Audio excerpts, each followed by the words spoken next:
আজ আমার গায়ের লোম দাঁড়ায় গেছে। আমার মনে হচ্ছে যে আমি পোড়া মানুষটা। ফেসবুকে যে রিভিউগুলো দিয়ে থাকে এগুলো থেকে আমাদের অবশ্যই নিজেদেরকে সরিয়ে নেওয়া উচিত। এটা হচ্ছে একটা স্কুলের মধ্যে এরকম একটা ঘটনা ঘটে গেল।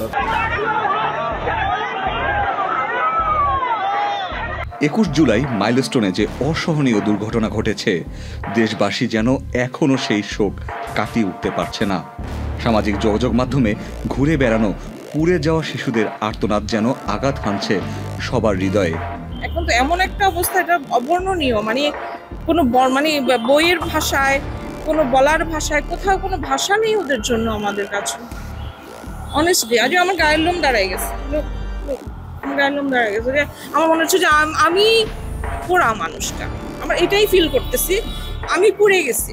মানে আমরা আমাদেরকে পোড়াইতেছি। হ্যাঁ, এটা মনে হচ্ছে, এই ফিলিংসটা এরকম হওয়া উচিত সবার।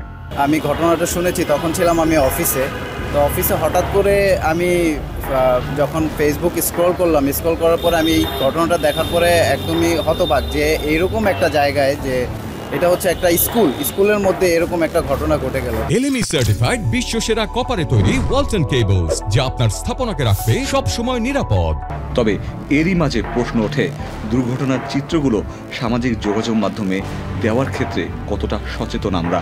আমার মতে অবশ্যই এগুলো মানে যে আমরা যারা ভিউয়ের জন্য যে ফেসবুকে যে রিভিউগুলো দিয়ে থাকে এগুলো থেকে আমাদের অবশ্যই নিজেদেরকে সরিয়ে নেওয়া উচিত, এবং অবশ্যই সমাজে যাতে মানুষ ভালো কিছু শিখতে পারে এবং ভালো ধারণা মানে এমন কোনো কিছু দেওয়া উচিত না যেটার জন্য আমাদের সমাজে মানুষের মধ্যে আতঙ্ক সৃষ্টি করবে এবং সমাজের মানুষের মধ্যে ভয়ভীতি কাজ করবে। হয়তো আজকে আমার না হোক অন্য আরেকজনের বাচ্চা যখন স্কুলে দিবে, তখন এখানে একটা পড়াশোনার একটা বিষয় আছে।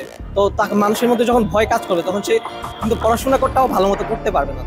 সার্বিকভাবে বাংলাদেশের মানুষদের চাওয়া ছিল একটাই, আরও নিরাপত্তা এবং আরও সচেতনতা। বিমান কর্তৃপক্ষ আমাদের আরও সতর্ক হওয়া উচিত এবং বিমানের প্রত্যেকটি জিনিস মানে চালানোর আগে অবশ্যই সবকিছু চেক আপ করে নেওয়া উচিত।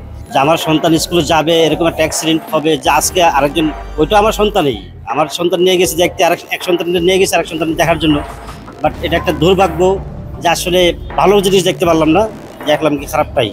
২১ জুলাই বাংলাদেশের জন্য একটি অন্ধকারতম দিন। ২১ জুলাই মুছে ফেলা সম্ভব নয়, তবে এর থেকে শেখার রয়েছে অনেক কিছু। Ikhtiyar Ferdous, channel I.